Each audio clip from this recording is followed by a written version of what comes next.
You ever find yourself on a nice little vacation with your son when all of a sudden the plane you're on loses all power, sending you free falling towards a deadly peninsula full of cannibals, mutants, people who are a little too into body paint, and a little girl with some serious daddy issues?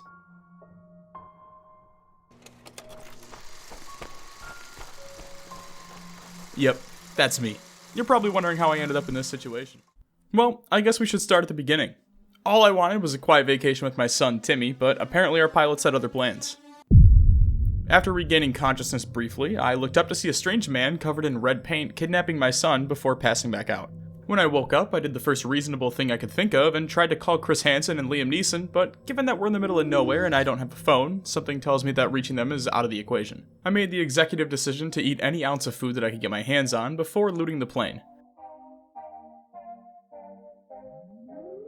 There's a ton of suitcases around, so instead of looking for any survivors, I took the liberty of going through all of their stuff and keeping whatever seemed like it would benefit me. Mainly booze and pills. Charlie Sheen would be so proud. After taking inventory of my surroundings, I began exploring. It didn't take long before I came across my first encounter with a group of cannibals. I didn't expect to run into them so early, but considering that they were feral cannibals, I chalked it up to getting lucky, and was able to successfully de-escalate the situation before continuing my exploration. If you don't know, early on you can effectively avoid fighting cannibals if you don't aggravate them. Simply just backing away is the best method since they're really just curious these first few days. Eventually, I stumbled on what I thought would be a nice treehouse location since it had such a cool view overlooking the river. While looking for a camp to find some rope, I stumbled across another good base location and decided to set up another treehouse here, which I'd use as my primary base going forward. I really just like the amount of open space, which would make it easy to fight off any cannibals pretending to be Jehovah's Witnesses. Remember how earlier I mentioned that feral cannibals are typically harmless on your first day or two? Well, scratch that, because these guys are fucking ruthless.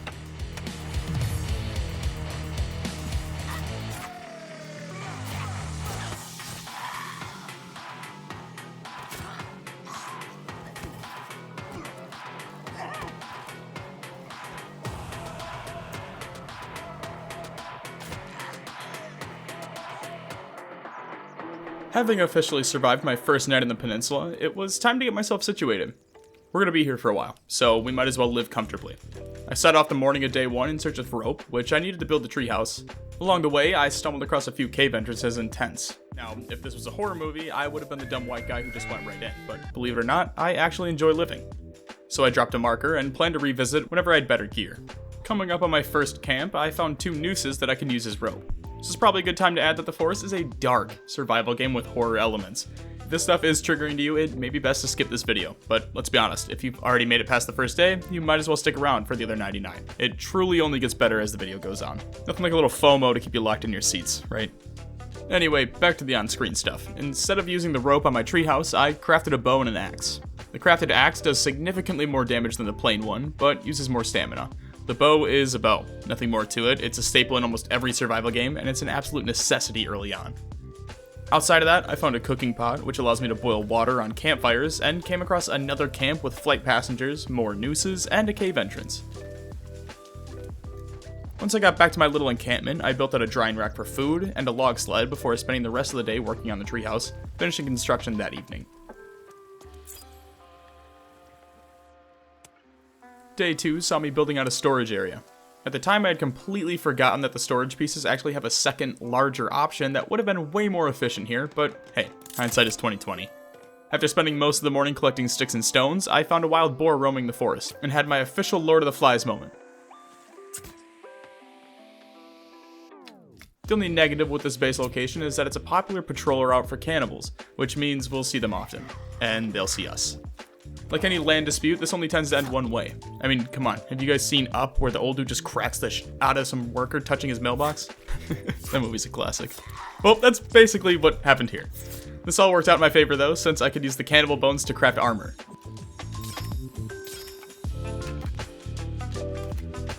Day 3 was spent hunting, like literally all day. Now, I probably didn't need to spend a full in-game day doing this, but it gave me an excuse to check out some of the scenery nearby, as well as channel my inner Steve Irwin and take on 2 crocodiles. I'm just praying that no stingrays make an appearance. Deer are a little more difficult since I didn't have any stealth armor, and the crafted bow is pretty worthless for range, meaning you have to sneak incredibly close to the deer without it noticing, and then land a shot on it not once, not twice, but 3 times while it sprints away from you. Eventually, I just gave up and chased it down with a spear. Later on, while I was rummaging through more people's belongings like a fucking TSA agent, I was attacked by a group of 4 cannibals, which was the largest group I've encountered so far.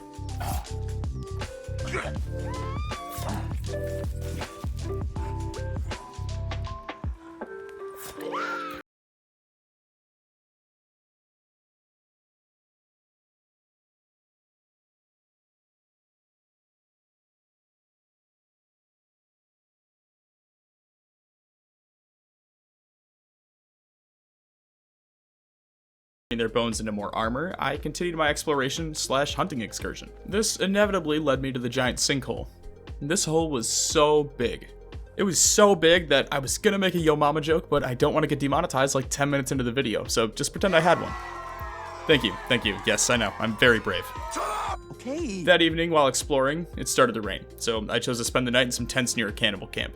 This was actually the first camp I found a few days ago, which strangely made this feel just a little safer than continuing to wander through the peninsula in the dark, waiting to die from hypothermia.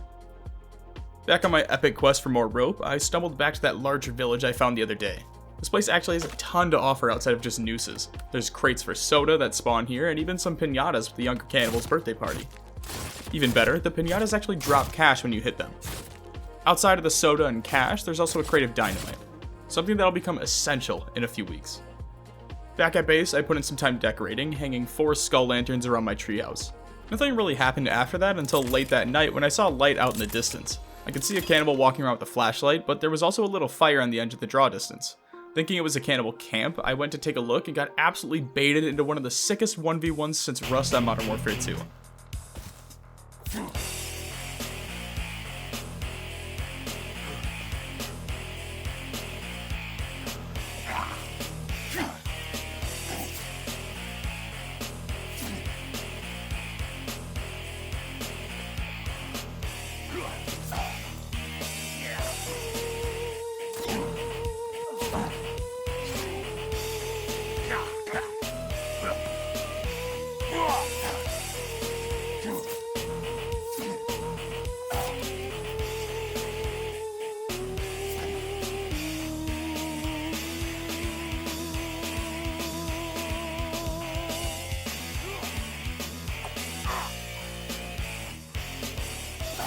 Obviously, this attracted another cannibal who wanted to see one of us hit a 360 reload cancel YY silent shot no scope, so I had to take care of him as well.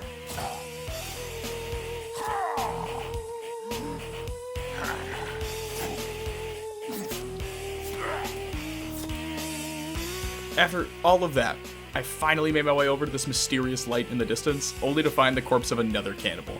I'm not sure who or what killed him, but I'll take the free bones anytime.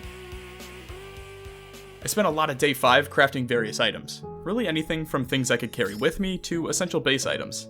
I started off by making a water skin so I could venture further away from base without relying on soda, and after that I made a full set of stealth armor. I don't have a use for it now since I'm rocking almost a full set of bone armor, but it'll get use eventually. After that I speared some turtles and used their shells to make rain collectors. From there, I began the process of hunting rabbits. Rabbit fur has a ton of uses here. Most importantly, we can use them to make a quiver, which allows us to carry up to 50 arrows instead of 30. While exploring for more rope, I saw a plane flying overhead and had a small glimmer of hope that I might be rescued. And that was before I got ambushed by another cannibal group, forcing me to violate grand acts of the Geneva Convention to stay alive.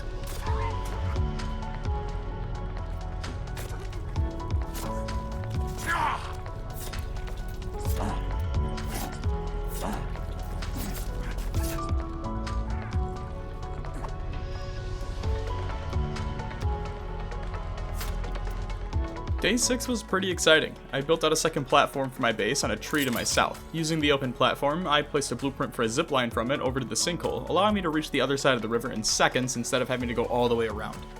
The cannibals didn't seem to like my gentrification attempts and attacked me again. This fight was mostly one-sided, as they have been, but I did have my first encounter with a gray cannibal. For those unfamiliar with the forest, the gray cannibals are a stronger form of cannibal that typically hang out in the caves, but begin walking around on the surface on day 6. Think of them as like the next tier up from the average ones that we've been fighting so far. I spent more of day 7 exploring, and by that I mean I watched a deer spawn in front of me out of thin air.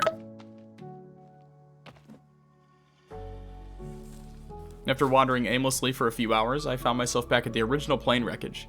After abusing the tried and true Skyrim method of spam jumping a corner, I was able to get back into the plane and re-loot it for more soda, meds, and booze.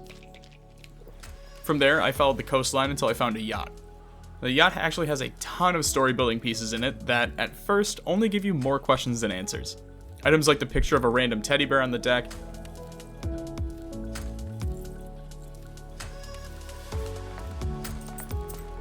a milk carton with a missing child on the back of it, and a ton of these weird drawings of some type of pyramid-shaped artifact cover the walls and the floors of the boat. Next to the teddy bear is a picture of one of the most disturbing things most of you will ever see. You'll come to know these mutants as Virginias, because scary spider mutants didn't seem to cover it for some reason.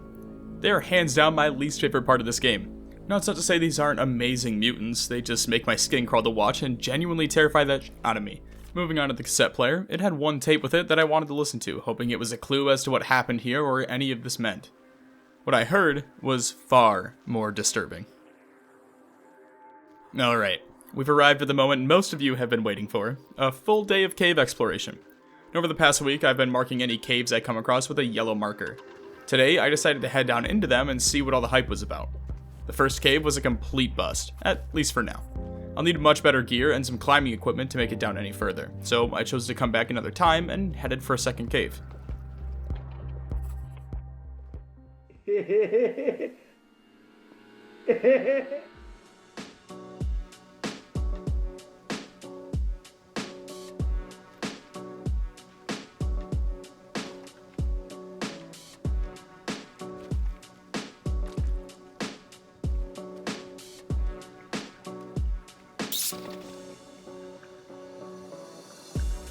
Did that scare you? Yeah, good, I hope it did, because I want you to imagine my pain when I have to spend 60 fucking hours experiencing this every time I want to do any...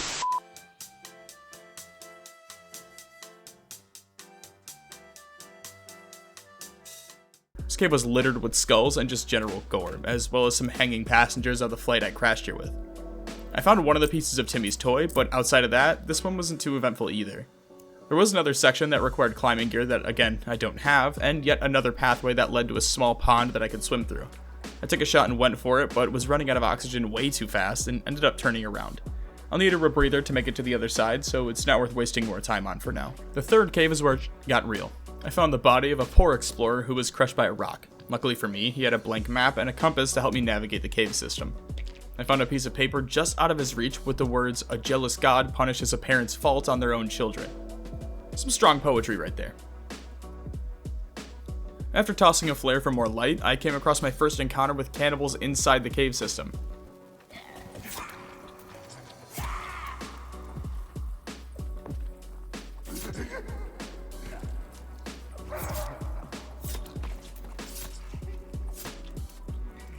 After dispatching the first cannibal and moving deeper into the cave, I pulled off what has to be the coolest fatality in this game.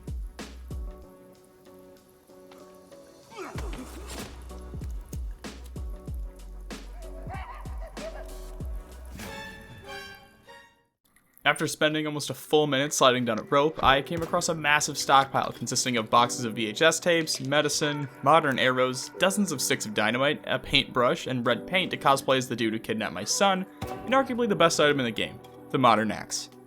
If my journey into the caves had ended here, I would have been ecstatic. Unfortunately for me and you, the viewers, I'm too greedy, and after squeezing through a small crevice, I stumbled onto the peninsula's first attempt at a Planned Parenthood. Now, if you thought seeing a ton of dead tiny mutants was horrifying,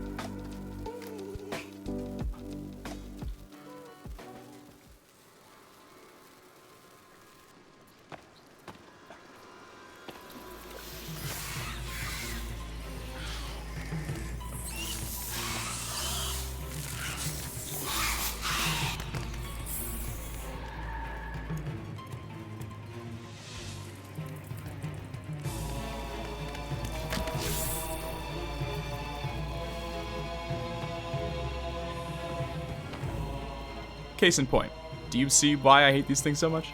I feel like I need to go take a shower after every time I fight one. I finally got out of the caves and returned back to base on the morning of day 9. My biggest accomplishment of the day was finally completing the zipline that I had set the blueprint for like 3 days ago. In perfect fashion, riding the zipline for the first time landed me directly in front of another great cannibal and a few of its buddies who were out for a morning stroll.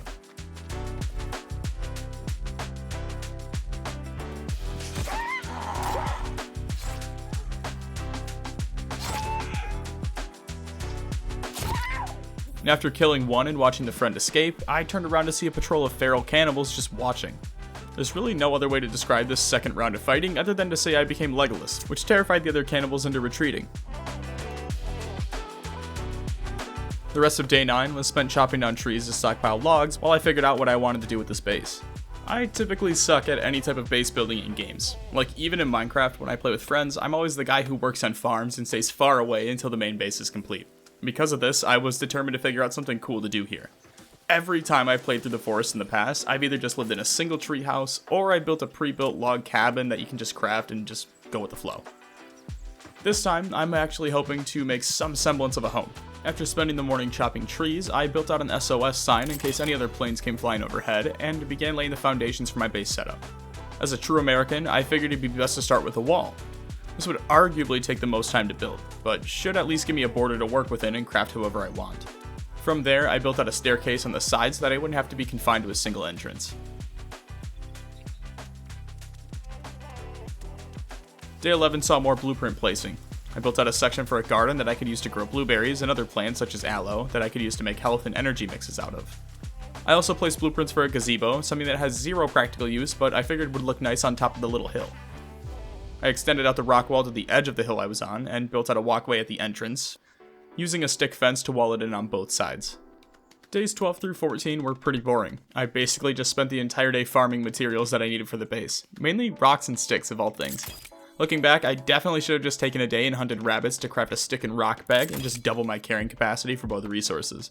It would have made this whole experience much more efficient. Instead, I chose to just run back and forth from my base to the woods for 3 days straight. Day 15 brought a nice change of pace, which is a cryptic way of me saying I spent literally the entire day battling cannibals. Luckily for me, the cannibals approached me in waves, so let's break them down one by one. Wave 1 saw me killing 6 of the cannibals, leaving only 1 alive who fled into the trees.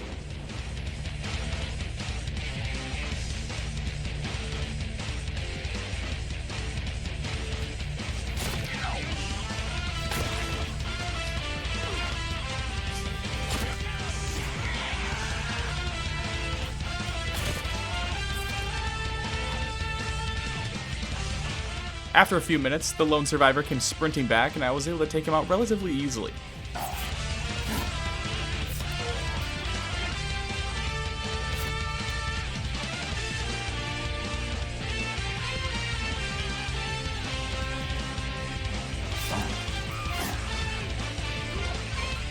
Immediately after doing so, I was attacked by a group of feral cannibals in a second wave. This ended with me killing 2 more, bringing our total up to 9 dead so far. While barbecuing the corpses for bones, 2 more great cannibals showed up in what would be the 3rd and final wave of the day. One thing I kept thinking about during all of this was how ludicrous it must be from the cannibals' perspective. Like, there's just a plane crash, and then all of a sudden there's some maniac walking through the woods, just slaughtering everyone he comes across, while simultaneously building zip lines and outposts and invading your personal space by going into the caves and your villages. Honestly, I'd be trying to kill this nutjob too if I was in their shoes. The following morning, in what I assume was an attempt at retaliation, I was ambushed by another group.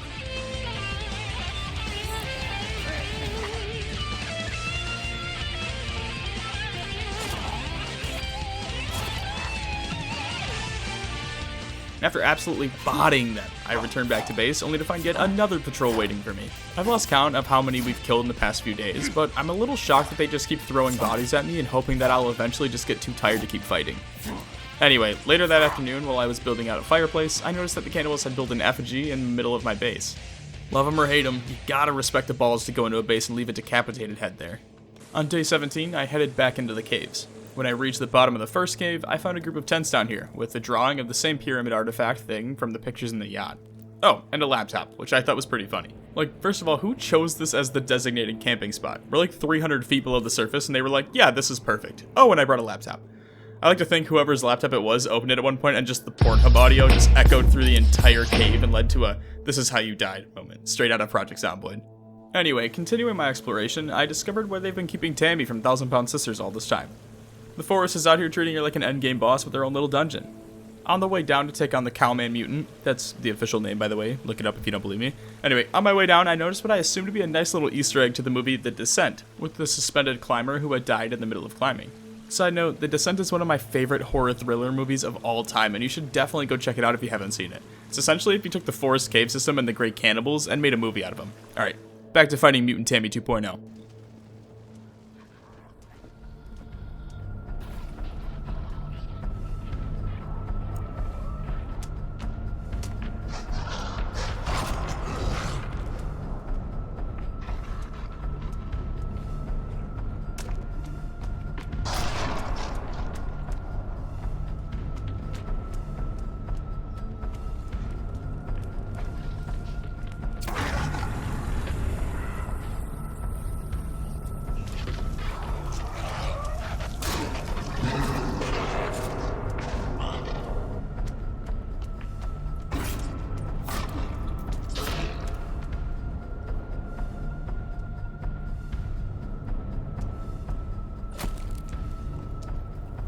Progressing deeper, I got to use dynamite to blow open a couple passageways, which always just seemed to lead to even more cannibals. After killing them, I broke down a boarded pathway and found a tape crammed into 2 heads labeled Lunch with Megan. The tapes in this game serve to fill in a lot of the background of the story that all happened prior to the current events taking place, and it's something that works really well with this game as so much of the story is non-linear and just slowly unravels as you play. As I pushed forward, I found myself face to face with another Virginia. This time, it wasn't dark, so at least there's that, though it may actually be worse since I have to stare at this abomination while it charges me and try not to myself.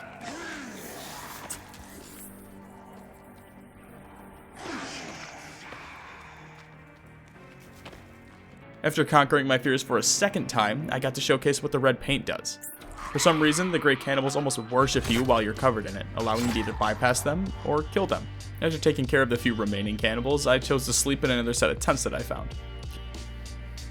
Continuing on the next day, I found a climbing rope leading to another section of the cave system, and after climbing for several real-life minutes, was able to reach the surface again.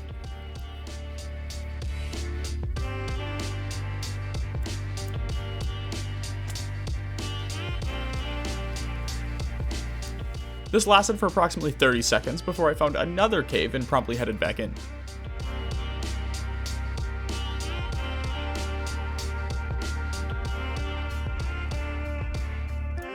After yeeting bombs to cannibals below me, I continued my descent into the void, eventually coming across another path. For some reason, instead of just sliding down the rope, I chose to parkour my way down, which only led to more bombs being thrown and axes being swung.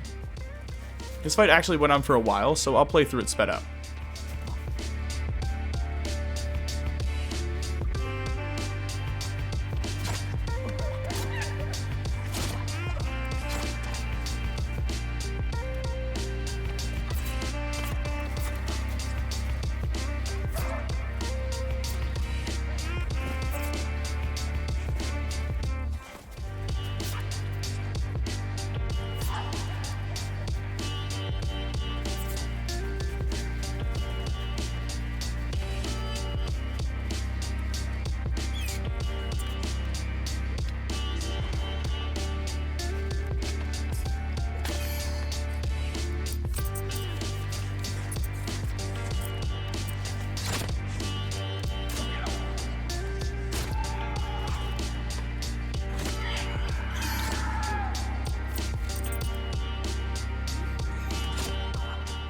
At one point, I caught a pretty cool shot of a cannibal silhouette that reminded me a ton of the demon from Insidious when it's in the son's room in the corner. What followed was me getting curb stomped by 3 cannibals while I tried to just land a single hit on any of them.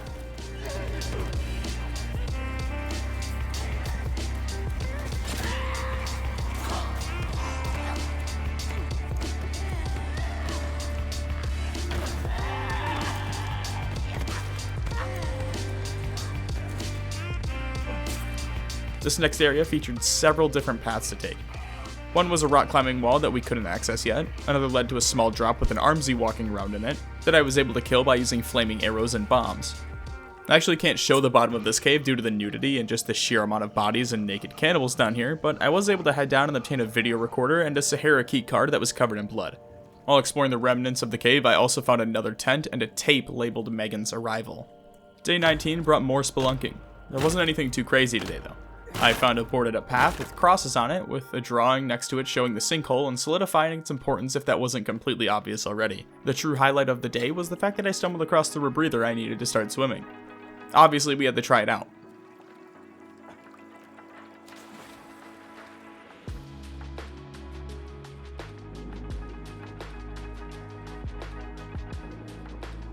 This underwater passage wound up leading us to one of those Indiana Jones weighted platform doors that I managed to open by placing rocks on. The door led to this open room with a bunch of skeletons and Bibles strewn about, all facing a cave sketching of that same artifact.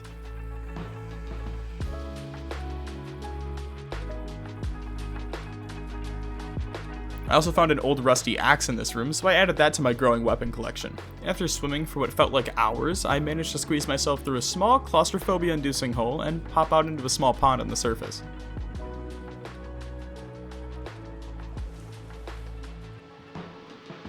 While making my way back to base in complete darkness, I found myself face to face with my first surface mutant. These are exactly the same as the mutants we've seen in the cave so far, but now they're able to roam the peninsula and terrorize me whenever they feel like it.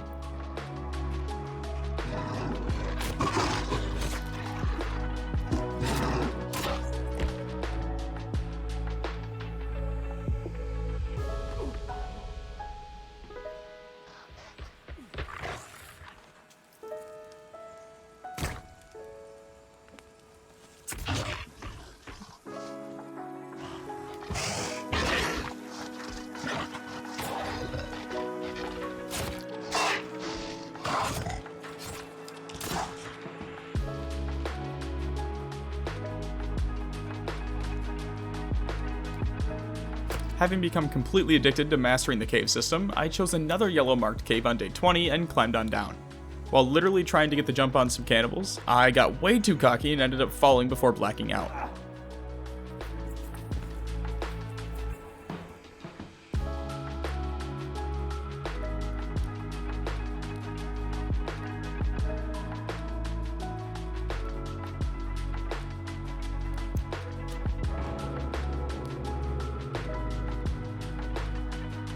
Not necessarily what I had in mind when I said I wanted to be tied down, but at least they tried.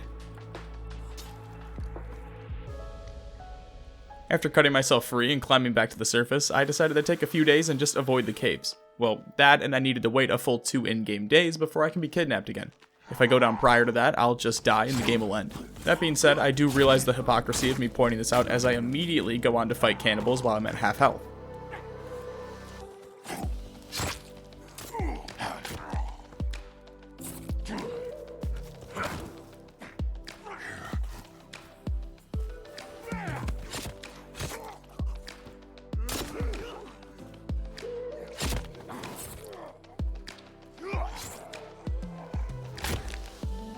Taking my own advice for once, I spent the day relaxing and working on improving my base. I tore down all my small storage pieces and began placing a second layer to the rock wall I had built a while back.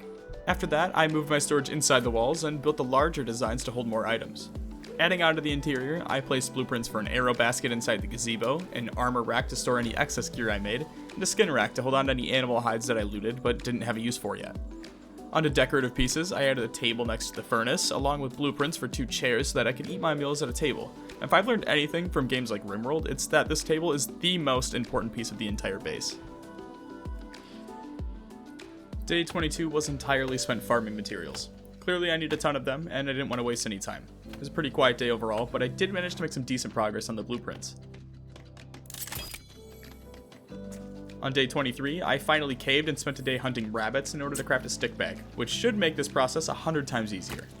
Funny enough, I actually spent almost the entire day searching for rabbits. Like, it took me searching almost half of the peninsula before I found my first one. And of course, the one time I actually make plans to start hunting them, they all disappear and become experts at stealth.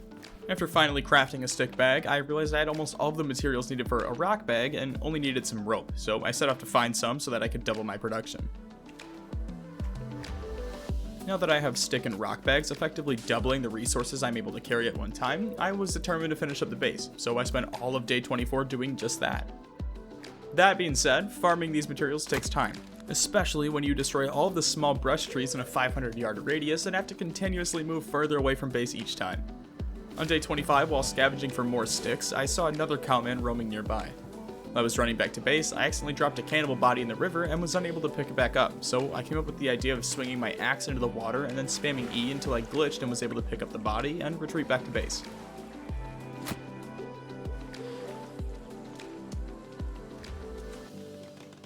Day 26, I finally finished the rock wall and spent the rest of the day gathering sticks.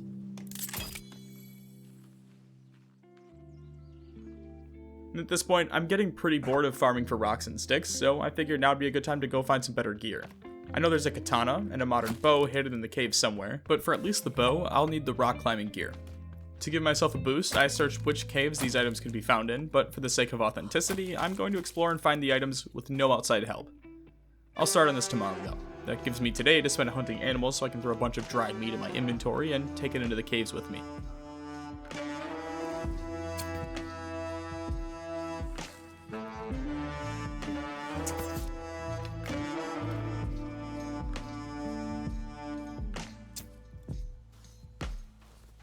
I think one of my favorite moments in the forest is just watching small groups of cannibals just go about their lives. It's such a small piece to the game, but it adds so much immersion. On the morning of day 28, I stocked up on meat and water and set off to the caves. My quest to find the climbing axe was surprisingly quick and led to me discovering this massive open cavern where I had to scale the side of the wall and walk all the way around to the far end of the cave. After dealing with some cannibals and mutant babies, I found the climbing axe stuck in the rock wall, conveniently illuminated by a light. Now naturally, we had to test it out. My favorite part of this is just the fact that I'm literally doing this one-handed, since I'm holding a lighter in my left hand. In order to actually make it out, I had to go through more cannibals, and at this point, it's not all that difficult since I'm able to take down about 3 to 5 cannibals with little to no problem. Eventually, after several minutes of wandering in darkness, I was able to find a rope that led me back to the surface, where I subsequently witnessed a cowman running in circles to assert its dominance. On day 29, I set off on my quest to find the modern bow, widely renowned as one of, if not the most powerful weapon in the game. Surprisingly enough, I actually knew that the bow was in the Chasm Cave, also known as Cave 7. Unfortunately, that's all I know about Cave 7. Well, that and that there's a ton of cannibals and mutants that like to hang out in there. As you've seen before, the best method of dealing with cannibals and mutants in the caves is explosives. Eventually, I made my way to a massive open cave and began descending.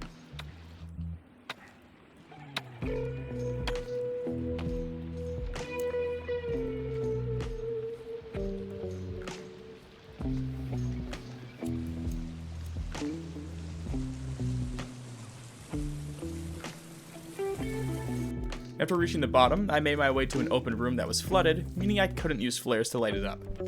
This cave is peak nightmare fuel for me, as it contains not one, but 2 Virginias in pitch black darkness just waiting to ambush you. The first one was pretty easy. I have a ton of explosives and dynamite and flaming arrows. It really wasn't too much of a problem.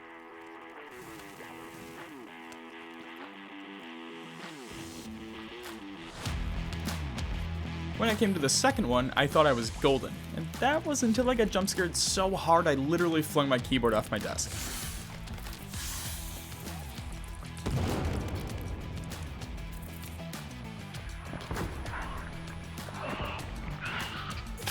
And luckily I was able to kill it with my axe before it could do any physical damage, although the emotional damage would take years of therapy to repress. From here, I took an underwater path that led me to a set of tents, which I chose to spend the night in. After waking up the next morning, I noticed that the bow was literally feet away from me, sitting on the boxes right next to the tent. After finally retrieving it, I retraced my steps back to the purple marker I'd left yesterday in the open cavern and jumped in.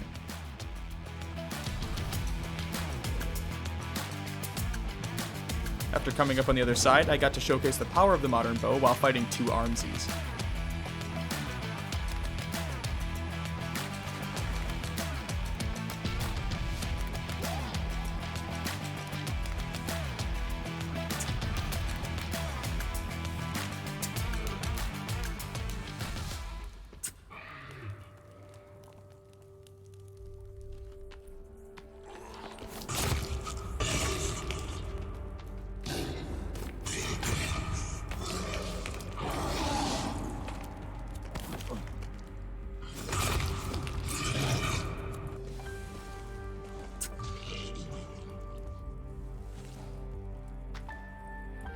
On the other end, found another Indiana Jones door, which led me to the entrance at the bottom of the sinkhole.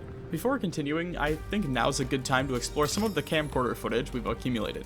The first one is titled Megan's Arrival, and shows a little girl taking a ride on a helicopter seemingly over the peninsula we're stranded on.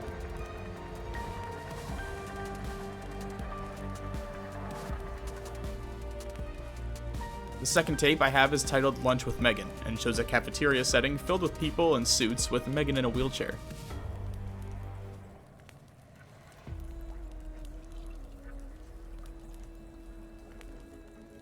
And the third and most unsettling tape I've scavenged so far is simply titled Side Effects, and shows our son Timmy in a lab room strapped down to a table surrounded by scientists as a security camera zooms in on him. On the morning of day 31, I took a deep breath and stepped out into the sinkhole. I was able to get the jump on 2 cannibals, but noticed 2 mutants in the distance that I wasn't excited to deal with.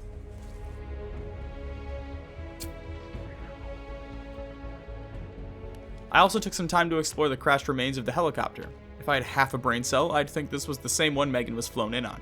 I found a machete in the doorframe, and after getting myself unstuck from the Kobe Bryant killer, headed out to take on the 2 cowmen patrolling the sinkhole.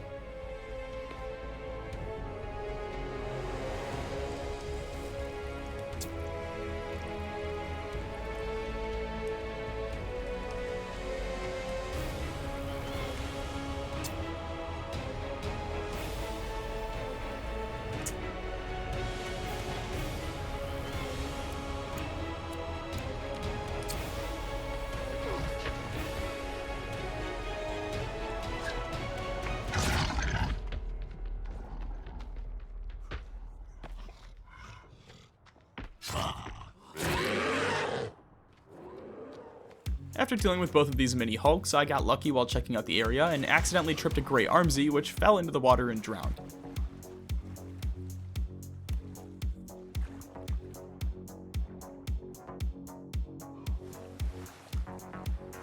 I finished up the area and squeezed through the small entrance I found in the bottom of the sinkhole, leading me to a cave entrance where 2 cannibals were reenacting Silence of the Lambs.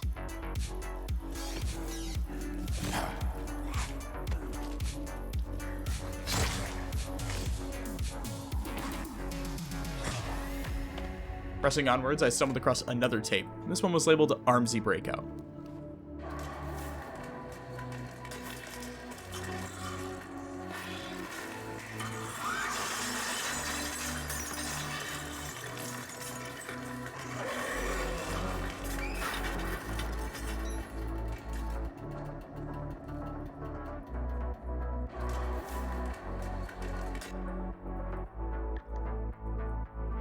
On the morning of day 32, I ventured ahead and used the Sahara keycard that I found a few weeks ago to open the door into a red room.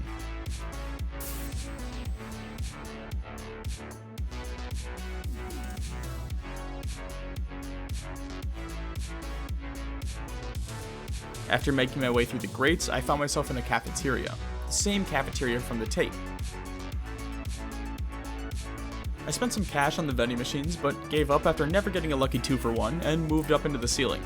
After jumping down, I found the area that I'm assuming the Armsy Breakout tape was recorded in, finding several rooms with shattered glass and dead cannibals laying strewn about.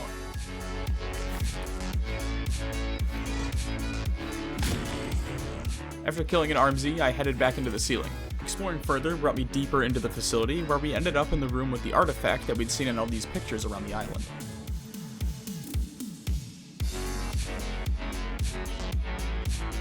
In the corner of this room, I found the body of a man covered in red paint, presumably the man who took Timmy after the plane crash over a month ago.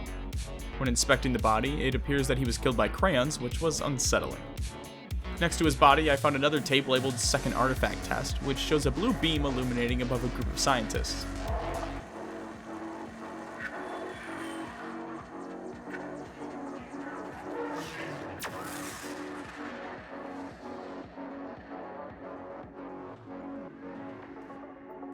When opening up the artifact, we're hit with an absolute bombshell.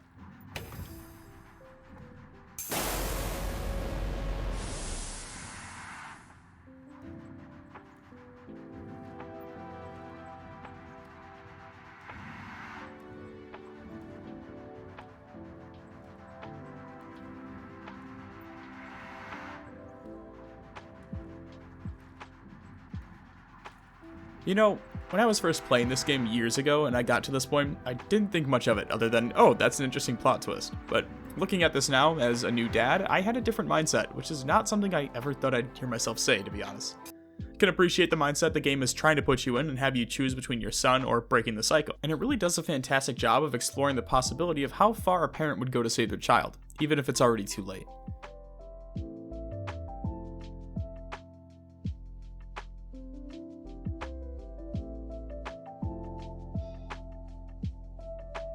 When new sample required flashes on the screen, our notes are updated to read find a new sacrifice, indicating your mind as the main character is already made up. At this point, I found some bloody footprints and decided to follow them. Before heading into the final room, I chose to sleep on a mattress outside. There was no saving here, so this would be my only chance. After waking up the next morning, I checked my gear and headed in, finding an open room with Megan sitting at the end. When I approached her, it triggered the following cutscene.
In short, she was kicking my ass.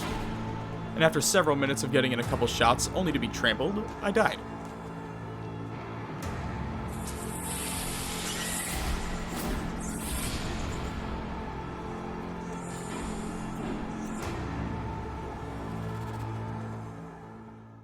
Or so I thought. In reality, I was just having a bad dream and finally woke up, in which case I grabbed some snacks before heading in to take on Megan for real this time. I noticed some canisters sitting around the room and set up a canister explosion by baiting Megan into attacking me, which ended up with her being blown up and me feeling like a badass.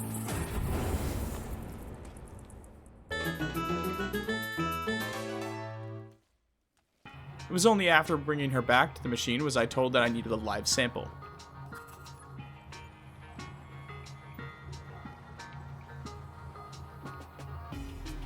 After picking up another keycard from her body, I made my way to the second artifact room, which ended up leading me back into a cave system and back into the water. I placed down some rocks on another Indiana Jones door and went through a maze of caves and side rooms before we arrived at the second artifact, where we can make an assumption as to what caused not only the helicopter crash in the sinkhole, but also our own plane crash.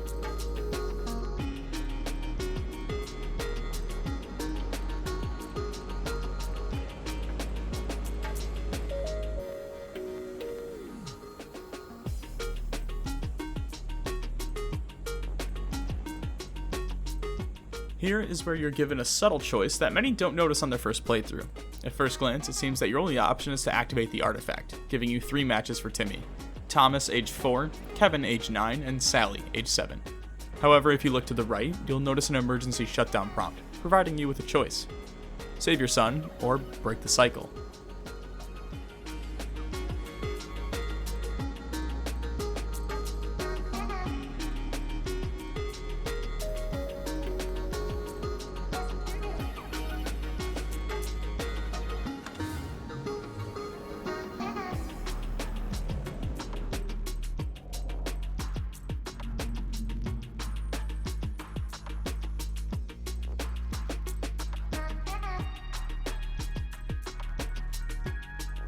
Funny thing with this, while I was on my way back to wrap up the story, after triggering the emergency shutdown, I fell off the rope, causing me to pass out and wake up having been dragged away by cannibals. Originally, when I came up on the red room, I had thoughts of turning back and just ending the 100-day video with the story ending, but this kind of worked out better in my opinion.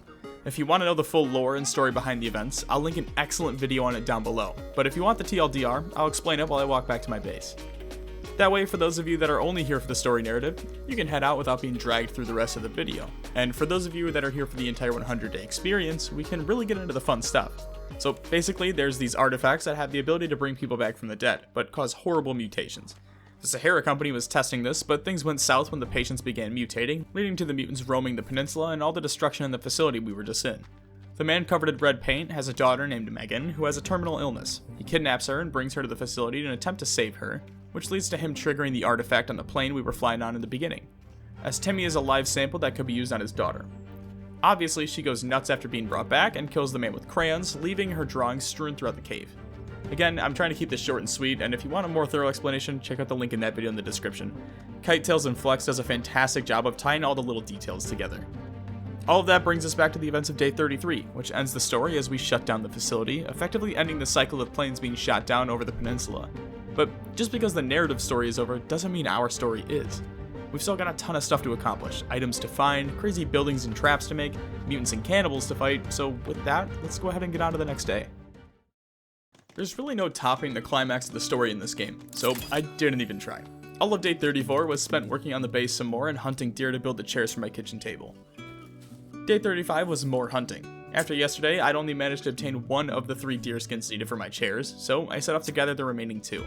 Luckily, I'd become an expert archer over the past month and was able to drop 2 deer and a cannibal, all within a few moments of each other.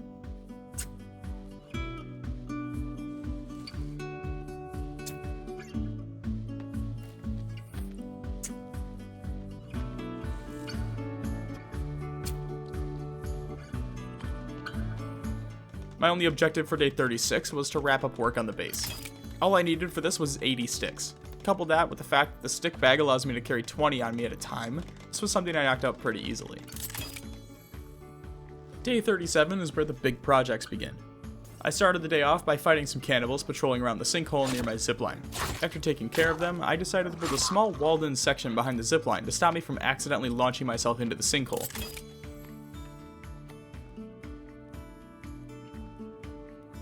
From there, I could finally start on my first actual project. I wanted to build a zipline from the cannibal village on the top of the hill all the way down to my base so that I could effectively cross a third of the map without having to take the time to walk everywhere. To do this, I'll need a clear shot, so with that in mind, I began committing mass deforestation.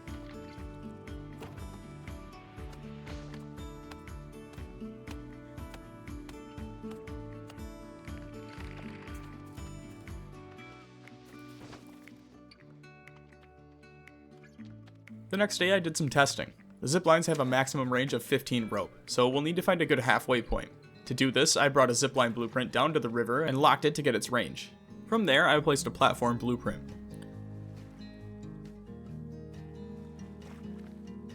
Progress was going great on this until I accidentally destroyed the platform by building a crane next to it. I don't know why, but for some reason I thought a crane would be able to get me up there.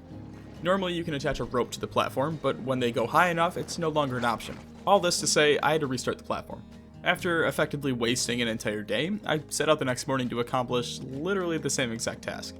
Since I can't attach a rope to a platform this high off the ground, I chose to build some stairs next to it so that I could use to hop onto the platform and continue my work.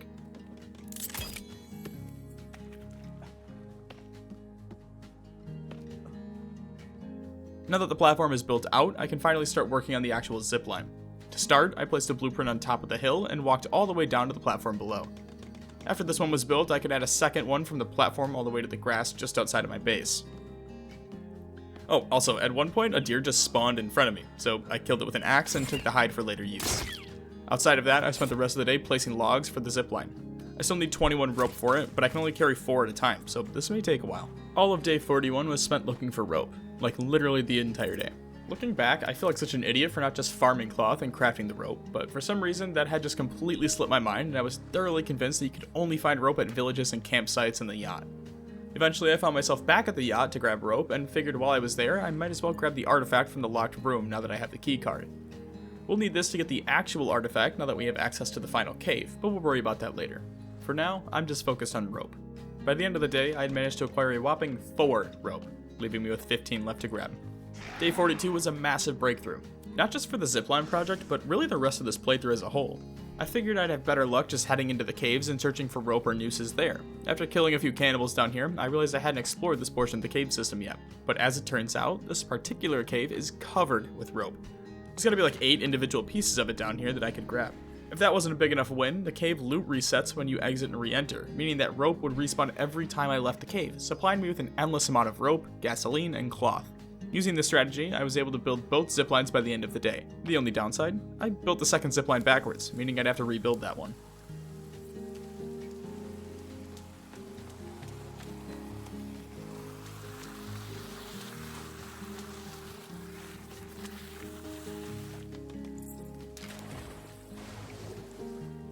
After destroying the second zipline the following morning, I chose to build out another platform to make it easier to use. While I was gathering logs for the platform, I almost killed a group of cannibals by dropping a tree on them. This, in turn, led to one of the largest cannibal fights I've ever had, as I ended up tripping 3 separate patrols.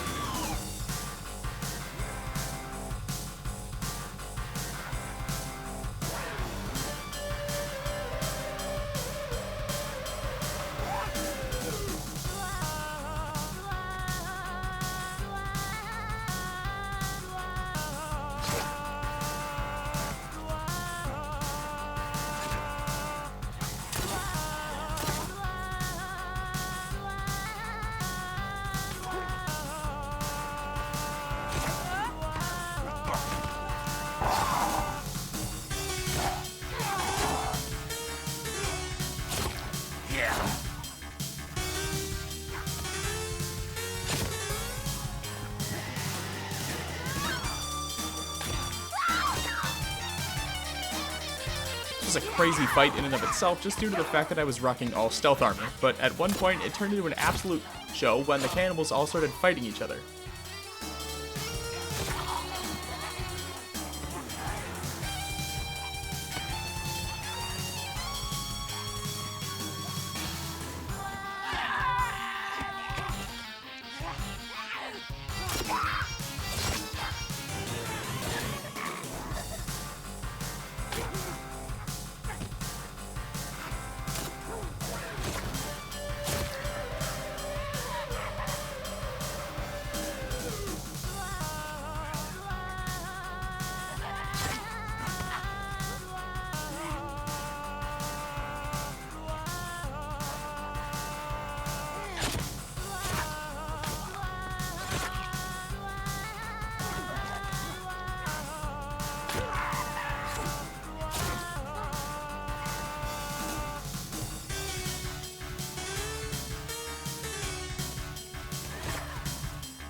While rounding up the bodies during the aftermath, I counted 6 dead, though I'm sure there were way more than that either eaten or carried away as some of the cannibals fled.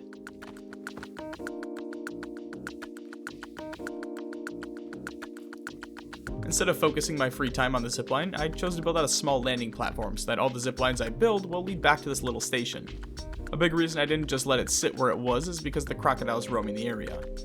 Making a platform like this should prevent them from hitting me as soon as I land.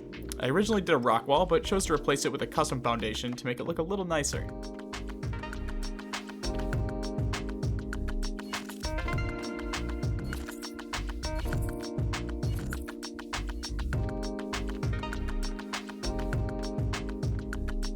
Now that I need 170 logs to build out this platform, I saw a reason to go finish the artifact so that I could control the cannibals while farming this stuff, but if you remember, I passed out in the artifact cave before retrieving the first part. We already have the second piece from the yacht, so we'll need to head back into the facility in order to hunt down the original first piece. So I grabbed some armor and arrows and headed back into the cave.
Unfortunately, not only did I go into the wrong cave, but I got turned around and came out almost on the other side of the map. Realizing I must have went through the wrong passage, I made my way back and tried again.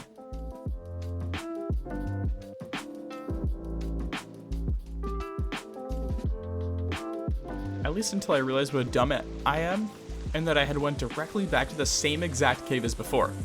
After coming to my senses, I finally made my way to the correct entrance and started over, having effectively wasted the entire day.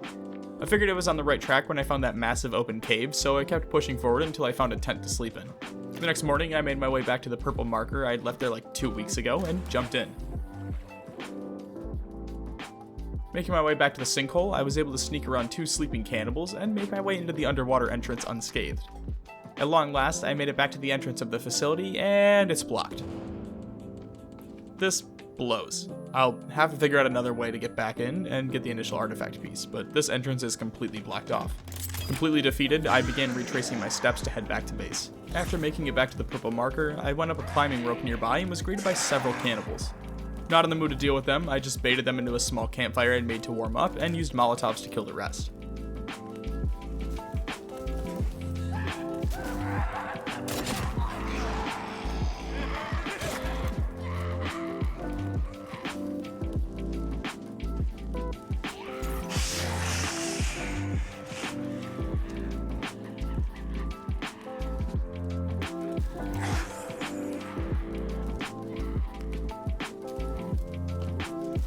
The only thing in this section of the cave was a painting of a red painted man, along with a can of paint to use.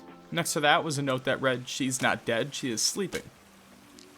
For some reason, I thought there was an exit by the modern bow spawn location, so I swam down there and was once again disappointed. I chose to just crash here for the night and continue in the morning.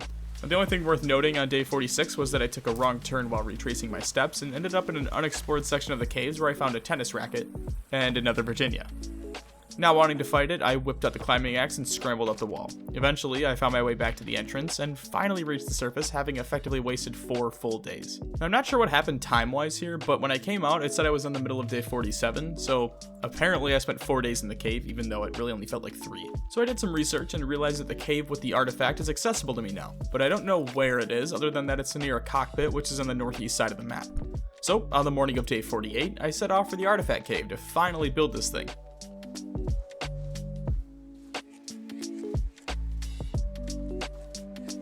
It only took a few minutes in the snow for me to find the wreckage of the cockpit, and once I got inside, I obtained the flare gun.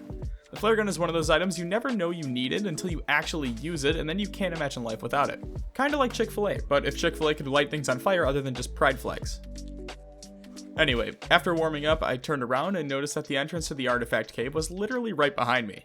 There's actually no enemies in this cave, which was a nice surprise for once.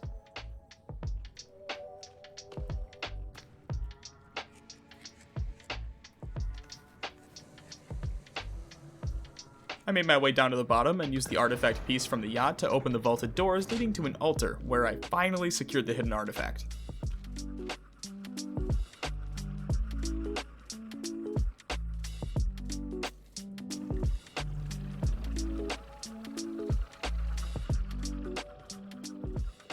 Now that I have the artifact, I just need a chainsaw, since there's no way I'm cutting down 50 trees with an axe. Do you remember way back during the first week when I went cave exploring and there was that very first cave that had a climbing path that I couldn't explore? Well, that's where we're headed today. After climbing down to the rock path and taking a climbing rope all the way to the bottom of the cave, I came across an entrance into a dimly lit room housing some more flight passengers, with the chainsaw sitting on a crafted table in the corner. After exploring the cave some more, I found an exit that ironically took me through the same entrance I used to farm rope needed for my ziplines. For anyone wondering just how good the chainsaw is,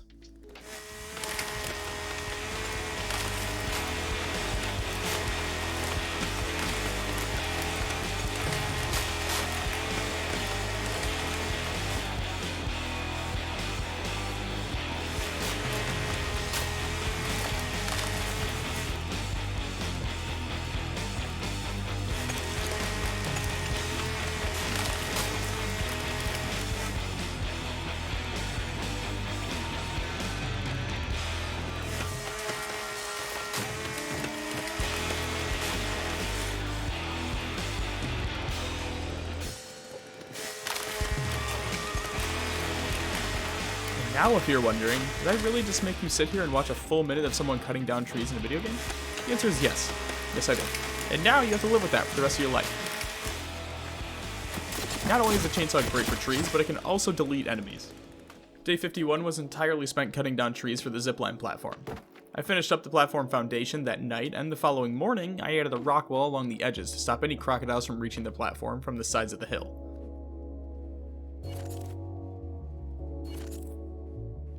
I removed the sections leading back to base and the side facing the south of the peninsula, since that's where I'll be coming and going from.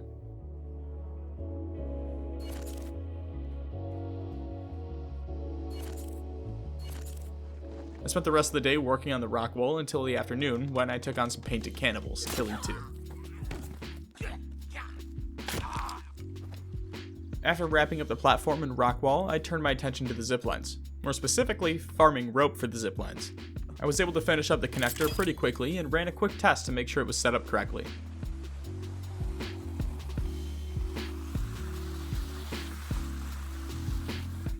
With that completed, I finally got to try out the full experience.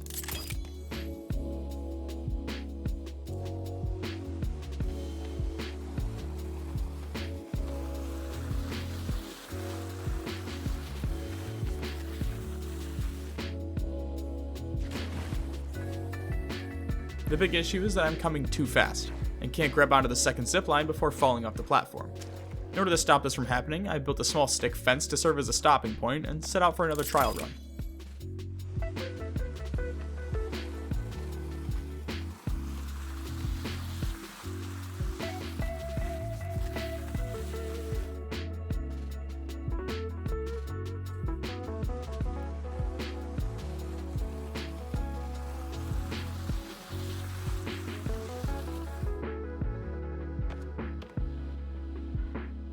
Now that the main zipline is set up, I began placing various zipline blueprints throughout the map, all with the goal of making transportation just a little easier.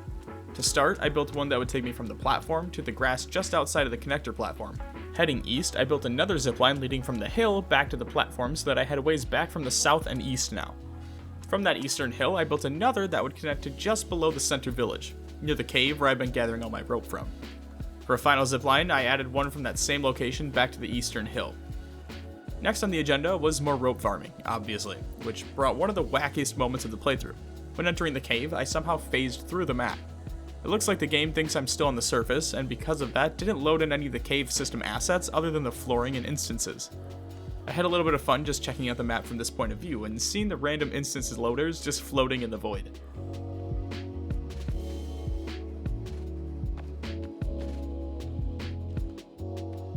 When I went to climb back up and try again, I was instantly teleported to the top of the cave entrance.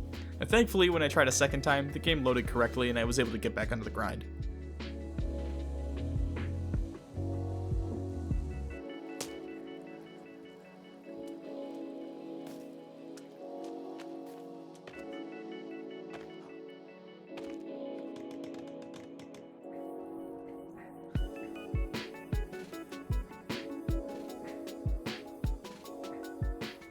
After spending a few days working on the ziplines, I figured I deserved easier access to the caves. The best way to do that was to simply build a staircase up the hill instead of having to run all the way to the other side and then climb up that way. Most of the day was spent building the stairs since it took 4 different custom staircases before I finally reached the top of my tiny mountaintop.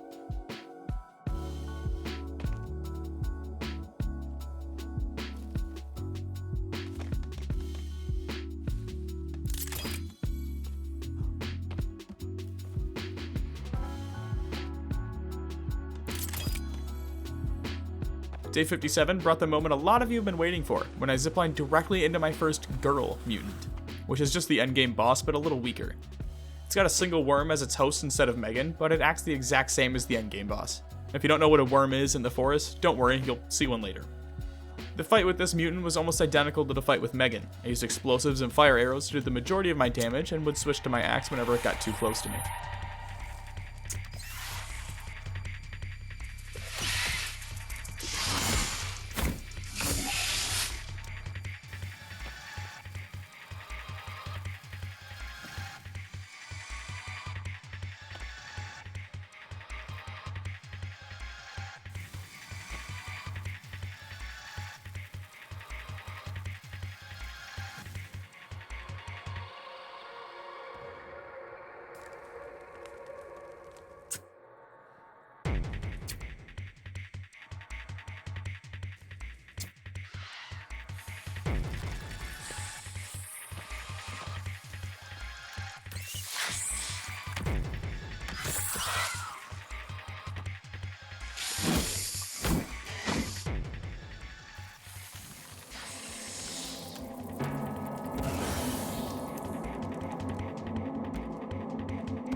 On day 58, I woke up and realized I was out of food, so I weeded my garden and planted 20 blueberry bushes, then set out to hunt.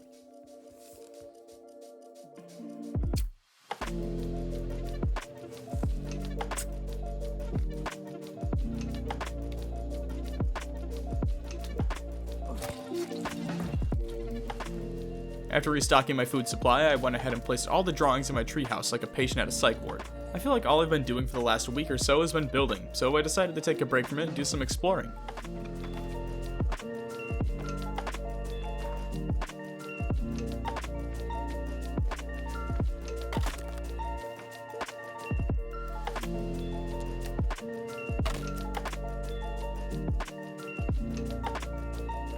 I found myself back at the yacht while hunting a cannibal. I ended up taking a shot at him, but he fled instead of fighting back. While taking in the views, I saw a shark in the water, which was both exciting and terrifying.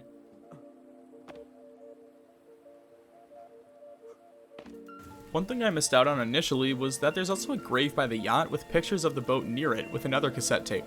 If I had to guess, I'd say it was probably the body of the missing boy in the milk carton that was found in the yacht, but I'm really not too sure to be honest. Outside of that, I found one of the spots for the old pistol, so I grabbed that piece.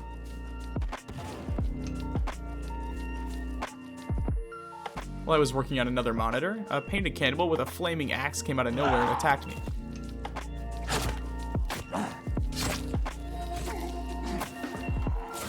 As soon as I dealt with him, I was ambushed by another.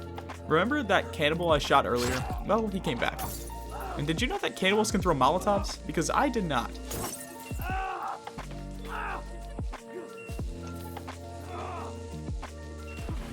Luckily for me, this one was missing a few chromosomes and accidentally lit himself on fire while trying to throw one.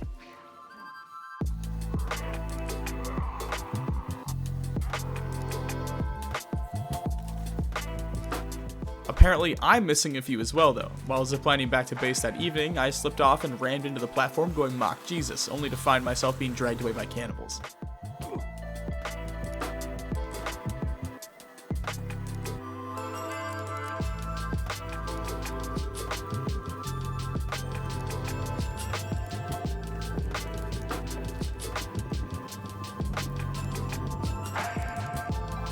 This actually bugged the days and forced me to replay day 58. Like, the journal just never updated to day 59. But for the sake of the playthrough, I'm just counting the next events as days 58 so that it stays consistent with the journal entry in-game.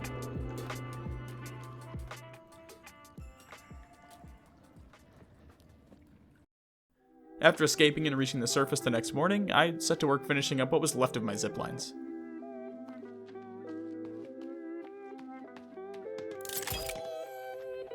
On day 59, I encountered arguably the most difficult mutant in the forest. The worm is a ton of these blobs of meat that all form to make this giant line mutant that completely obliterates anything in its path. The key here is to prevent it from fully forming.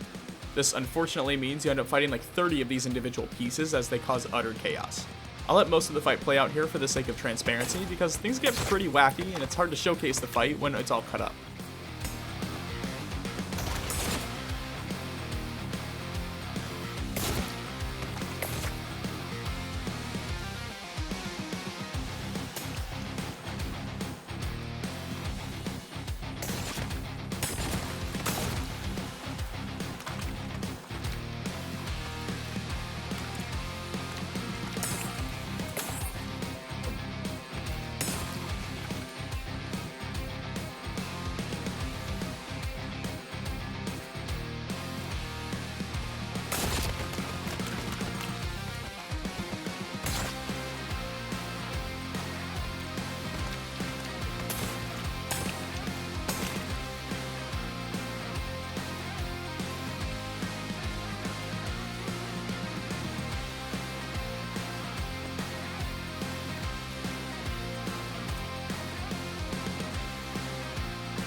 damage wasn't too bad, but there was damage.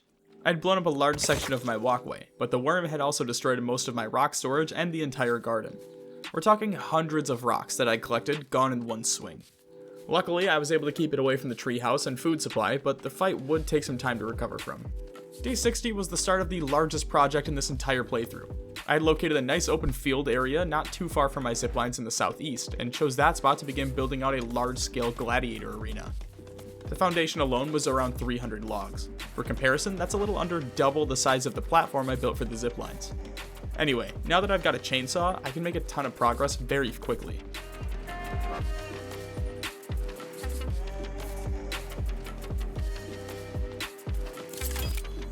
Towards the end of the day, I set up a small campsite so that I wouldn't have to keep running back out here every morning and could just continue my work as soon as I woke up. Over the next few days, all I did was cut down trees. On day 63, I finished the foundation and began working on the walls.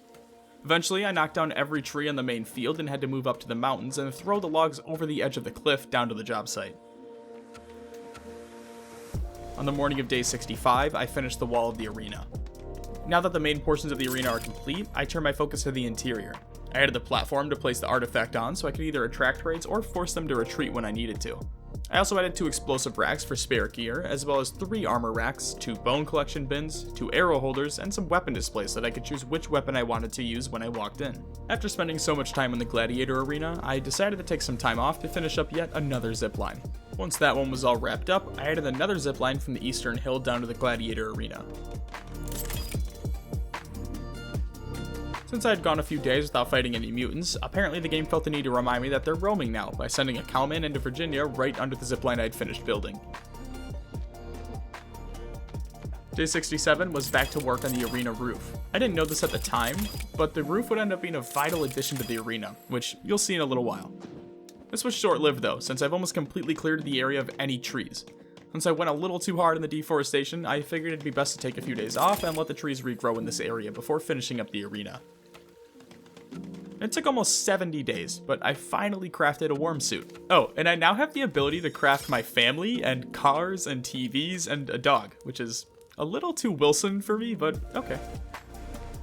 I spent day 68 doing some odd jobs around the peninsula. First, I threw on the worm suit I just crafted and went back to the artifact cave to grab some dynamite.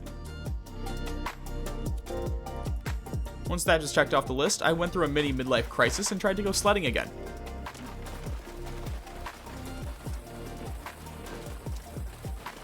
Which ended up with me getting hardcore judged by a group of cannibals to the point that they felt the need to jump me.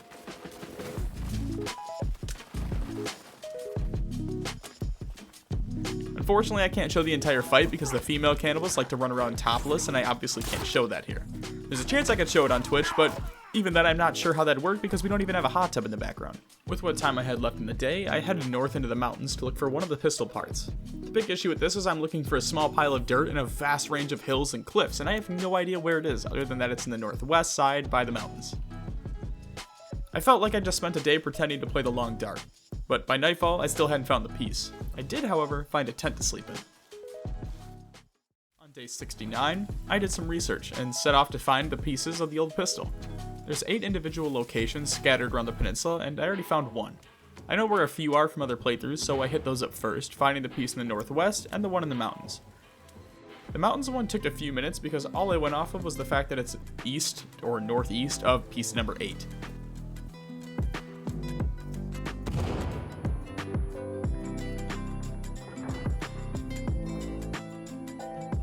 From there, I traveled to the opposite end of the peninsula to grab the part behind the giant tree from Avatar. Not the most efficient path by any means, but I knew exactly where to go for that one, so it made the most sense. I know there's one piece on one of the islands, but I wasn't sure which island, so I began building a small raft that I could use to take me there without getting me killed by a shark. I finished off the raft the next morning and set off for the island in the distance. I'm not sure how this thing is staying afloat, it's literally just a couple planks and a stick with me sitting on top of it, but it works, so I'm not gonna with it. The first island was a bust. There was a spot that I thought might have it hidden, but all I managed to do was give myself internal bleeding. While I was en route to another island, I was ambushed by masked cannibals who would have killed me had it not been for the water. Not sure why they do this, but it's possible to bait the cannibals into diving after you and falling into the water, and since they can't swim, they'll just drown. Which led to some pretty cheesy moments.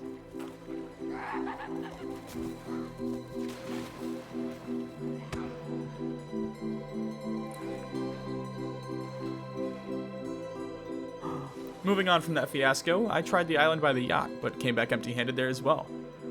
Not sure where else to check, I just started walking along the coast in the east and then hit up any island that I came across. By sunset, I still hadn't found anything, so I decided to call it for the day and head back out tomorrow. Day 71 was more pistol piece hunting. I was able to find piece 1 just south of the main village. There should be 2 parts left to obtain, and we know one of them is on an island. I found that last non-island location purely by accident while wandering through the woods like a psychopath. I had a mini panic moment when I realized I was out of dynamite, but luckily you can use homemade IEDs to get the job done. The next morning, I set out with only one goal in mind: find the final piece to the pistol. I had the location narrowed down to the west coast since I'd already looked at all the islands to the south, there's none in the north, and I don't think there's any in the east either.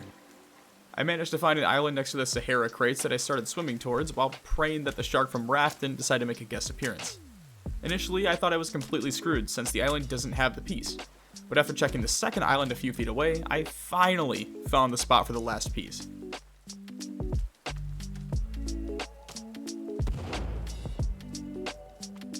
Totally ready to 1776 some cannibals now.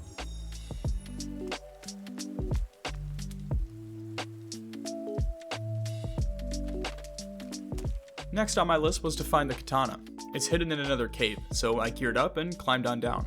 Looking back, I've had dozens of opportunities to grab it in the past. I've probably passed this cave a good 50 or 60 times this playthrough, and I'm sure there's already people raging in the comments over it, which just makes it that much better. In the cave, there's a couple cannibals and an armsy, but if you keep your light off and crouch walk, you can actually stealth your way around them without triggering an attack. However, if you're not a quivering pussy, you can just whip out your flashlight and walk through the passageway like a true Chad. The katana location is pretty gruesome. It paints a picture of a few plane crash survivors who fled into the cave and tried to set up some sort of camp before being attacked and killed by cannibals. There's also this huge crate of watches, which tells me that these traveling salesmen must have had a terrible elevator pitch to the cannibals in order for this to be the outcome. On day 74, I was back at the Gladiator arena. Now that the trees had time to regrow, I could hopefully finish it up and try it out, and oh my god, I'm getting kidnapped.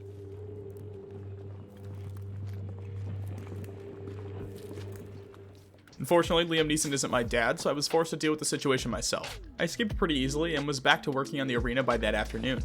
At this point, I'm not sure why they don't just kill me. I've escaped like 3 times now, and I've killed hundreds of their people, while also completely destroying most of their land to build random things like gladiator arenas and cool ziplines you typically only see at a random amusement park or resorts.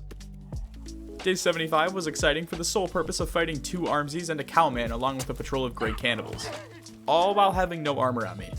Looking back, this was super ballsy since I was just kidnapped, and if I go down again, I die and the game ends. Thankfully, I'm an expert survivor now that I have nothing to live for and the power of fire and mid-1600s firearms to save me.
Day 76 was focused on putting in more work on the arena.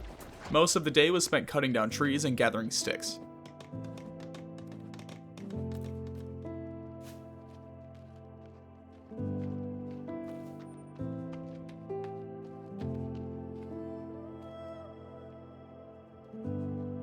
The only semi-exciting thing that happened today was towards sunset when I watched two gray armsies start walking towards me. I didn't want to risk fighting them after yesterday, so I waited until they passed and then booked it back to base for the rest of the night. Day 77 saw me finishing all the remaining interior sets of the Gladiator arena. Now all I have left to do is finish up the roof, which shouldn't take too much time considering I only need around 130 logs, which is 35 trees at best. I was hoping to just wrap up the roof early and spend the rest of the day moving my extra gear over here, but the forest had other plans. Thankfully, I always keep a few IEDs on me and just started eating them at the armsy.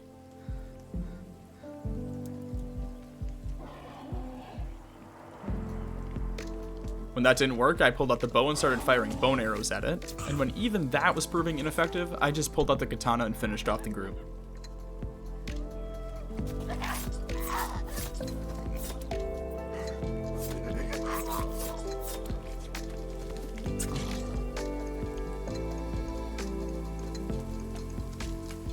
Today was a prep day. I moved all of my armor over to the arena and spent the rest of the day farming duct tape so that I could make more bombs. After walking around in circles for a few minutes, I found the axe location. Because I have a modern axe already on display, I was able to pick up another.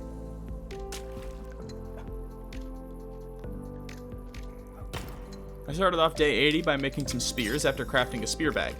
After that, I headed down to the arena, threw on some bone armor, crafted 3 more bombs, set the artifact, and waited.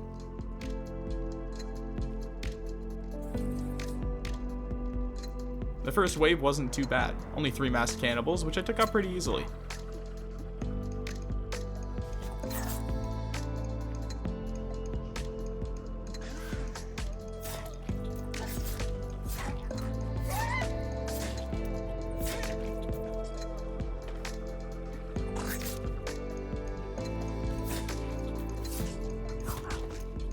The second wave, however, was much more difficult and brought around 15 cannibals.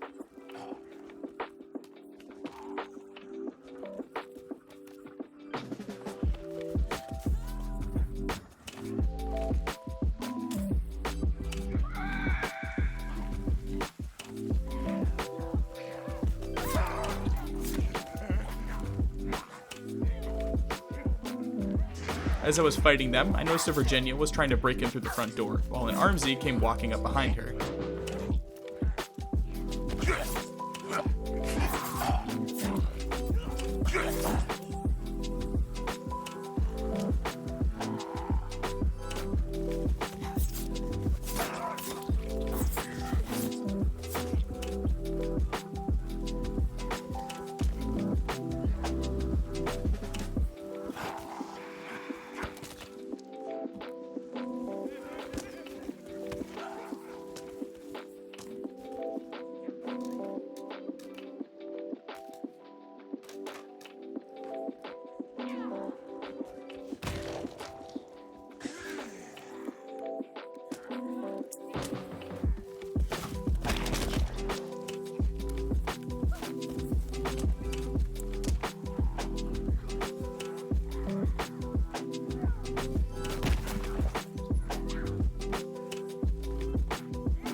The armsy was a little tough, but I was able to take them all down, before seeing another Virginia try to break its way in.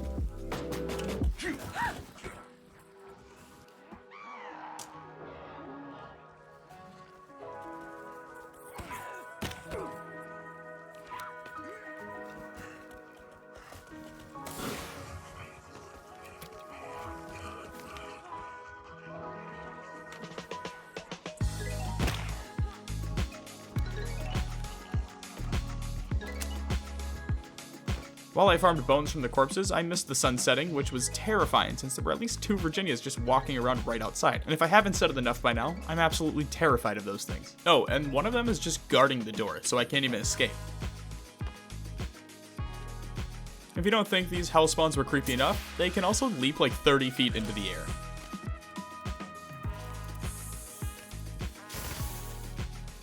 Eventually, I was able to kill this one and sprint back to base without finding the other one.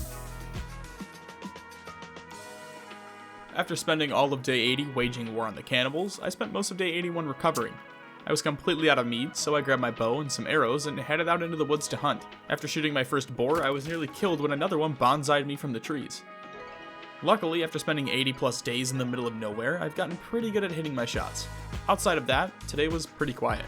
I killed a couple more deer in the afternoon, and by the end of the day, I was almost fully restocked on food. The following morning, I woke up to see 2 cannibals hiding outside my base waiting to ambush me.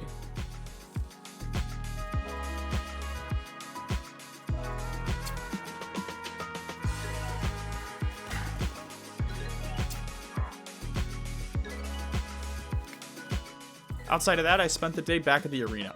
I was able to pull a wave of masked cannibals that I took out relatively quickly. It was around this time that I realized that the artifact works much better when it's outside of the arena versus inside, so I set up shop right outside and waited for the assault to begin, which started with an armsy making its way over. The fights went almost exactly the same as the previous time I was here, and I was able to take out the armsy pretty easily and then baited the rest of the cannibals inside while a Virginia made its way over to me.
I slept at the arena tonight instead of risking my life running through the forest at night in the middle of a storm. I wanted to spend day 83 farming cloth so I could keep making armor. There's a couple of caves that you can grab a ton from, so I targeted those and set off. I only managed to hit the first cave though, before stumbling across a patrol of 2 gray armsies and a cowman.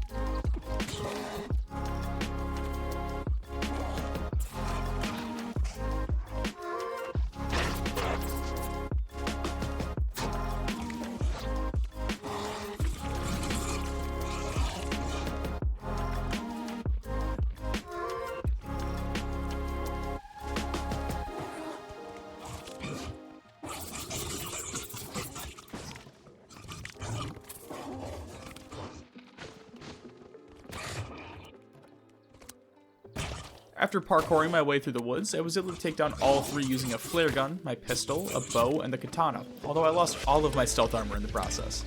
Totally worth it though for 3 sets of mutant armor. Now that the mutants are taken care of, it's back to farming cloth. This cave is perfect since it spawns a ton of crates that have 2 cloth in them. By exiting and re-entering the cave, the cloth respawns, allowing me to grab around 50 cloth per haul. By nightfall, I had accumulated 153. On day 84, I headed back to the arena to build up bone armor.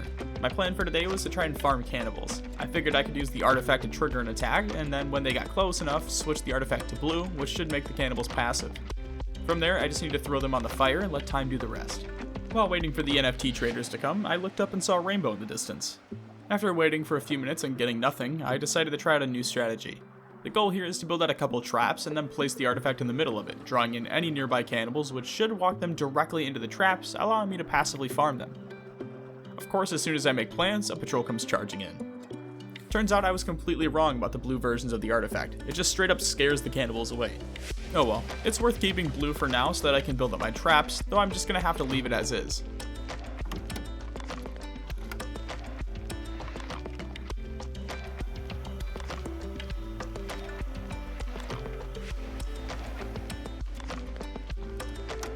For traps, I placed 2 happy birthdays, 2 noose traps, and 1 deadfall, and spent the rest of the day farming materials to build them out.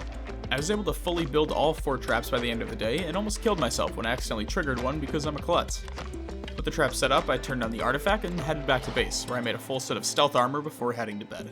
After making it back to the arena on the morning of day 85, I found that none of my traps had actually triggered. Utilizing my IT background, I went for the tried and true method of turning it off and on again, and would you look at that?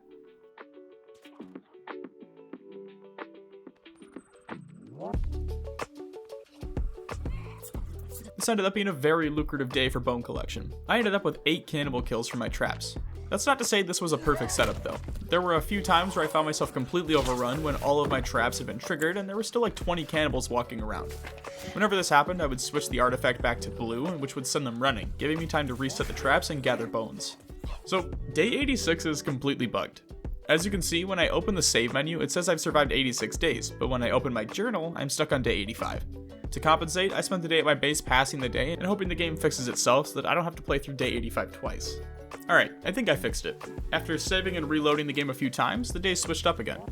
We're on day 87 now, so we effectively lost a day from standing in our treehouse, but I'm back on track. Anyway, I started today back at my trap setup. An initial wave came within a minute of dropping the artifact, but I learned the hard way that the cannibals will save each other when they're hanging from the noose traps, so I'll have to watch out for that. In order to stay hidden while also preventing them from doing this, I built the staircase onto my rooftop and set it there. Turns out the happy birthday traps can one-shot mutants.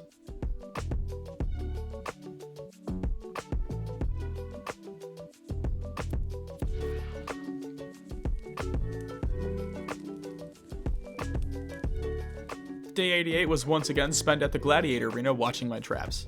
Honestly, it was pretty cool to be in a position where I was effectively becoming a predator. No, not the Chris Hansen kind, but the cool futuristic alien kind that blows up with the wrist rockets like in the OG Star Wars Battlefront 2. That being said, today was incredibly difficult. What started as a few cannibals and an armsy turned into a Grey Armsy and a Grey Virginia, followed by something like 15 cannibals. I was able to successfully bait the Virginia into a happy birthday trap, but with all of them sprung, it was down to channeling my inner Barry Sanders and juking out cannibals and an armsy while I tried desperately to activate the blue artifact. By the end of the day, I was close to 150 bones and had 2 full sets of mutant armor. On day 89, I reset the traps and added some Molotov tripwire traps in the weak spots of the ring. The only thing I really noticed is that one of the happy birthday traps was destroyed at some point yesterday. Overall, I had a really successful day, and ended up completely maxing both bone holders, working on my final build. I grabbed a full set of mutant armor, which puts me at 800 armor. After that, I used all of my bones to build 2 full sets of bone armor and around 50 additional bone arrows. Day 91 was the beginning of the end of my time on the peninsula. I've accomplished all I really want to here, and it's time for me to move on. Because of this, I found myself at the southern end of the peninsula where I began my blueprint for a large raft, one that would take me back to civilization. Initial progress was nice, but eventually I ran out of gas on my chainsaw and resorted to using my axe.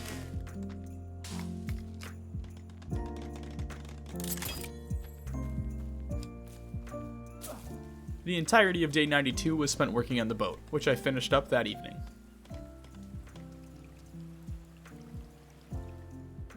There's not much left for me to do here, but I still have one piece left to check off my list, and that's completing Timmy's toy. I have one leg left to obtain for it, so on the morning of day 93, I set off to find the final piece that I've been missing all this time. This piece was actually pretty easy. It was just hiding in the corner of one of the sections of the cave that I've actually been in like 5 or 6 times now, so I'm not really sure how I missed it all this time, but hey, we found it now, and that's all that matters.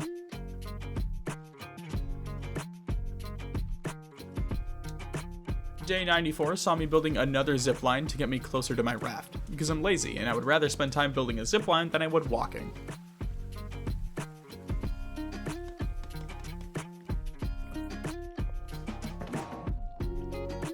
The only other thing worth noting today was that I tried to sleep through the night, but I woke up to the audio cue of a worm forming. I tried to find it, but it was too dark to really see anything, so I fled to the arena, dropped the artifact, and waited until morning. The next morning saw me taking my new zipline down to the raft, where I spent the morning gathering sticks to build 2 effigies. One for my wife, and a second for Timmy. After that, I laid out some blueprints on my raft and got to work building them out.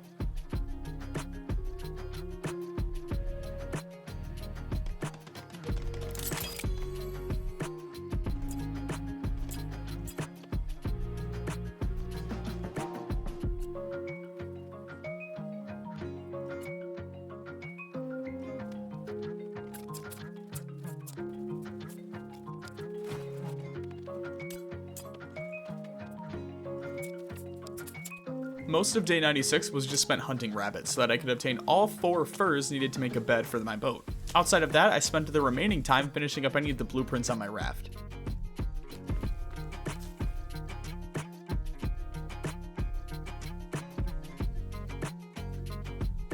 So at this point, all my plans are checked off and I'm ready to begin my journey back home. That was until I remembered how important cars are to the modern world. I figured I'd probably need some practice since it's been so long since I've driven one, so I found a nice open area and laid a blueprint for my own little car. After fighting an Armsy, a Virginia, and a Cowman, of course.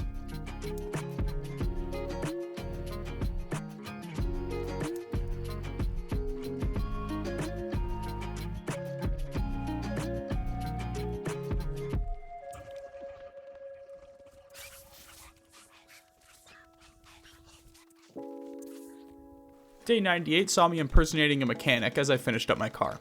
After building that out, I wasn't satisfied, so I also built a little dog that I could bring with me on my imaginary drives to insanity. Outside of that, nothing really happened. I spent the afternoon just kind of admiring my base. Wasn't much, and the worm from a few weeks ago did some damage that ruined my walkway and storage area, but I was still proud of what I built. I've got a few hundred hours in this game, and this was the first time I actually made an effort to build something that wasn't a pre-built log hut with some simple defenses. Day 99 was bittersweet. I spent a lot of the day visiting some of the game's landmarks.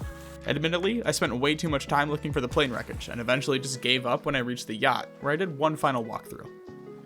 Next up was a stop by my car, where I said goodbye to my dog,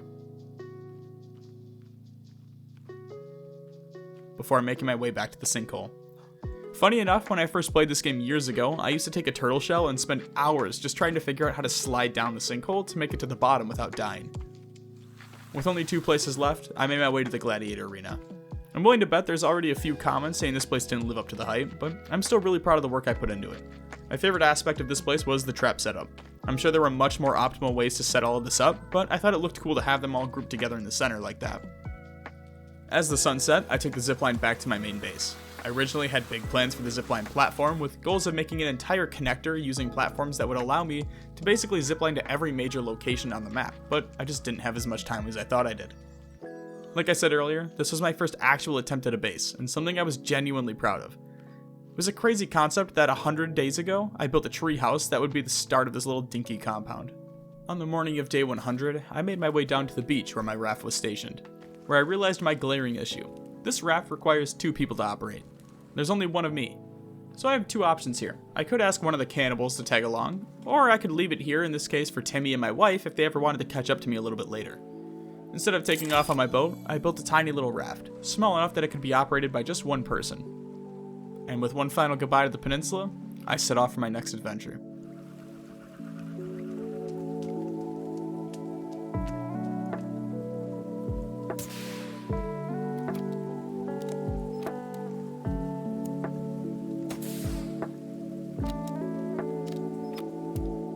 If you made it to the end, thank you so much for watching, and consider this outro a little sneak peek into the next 100-day video that will be coming out in a few weeks.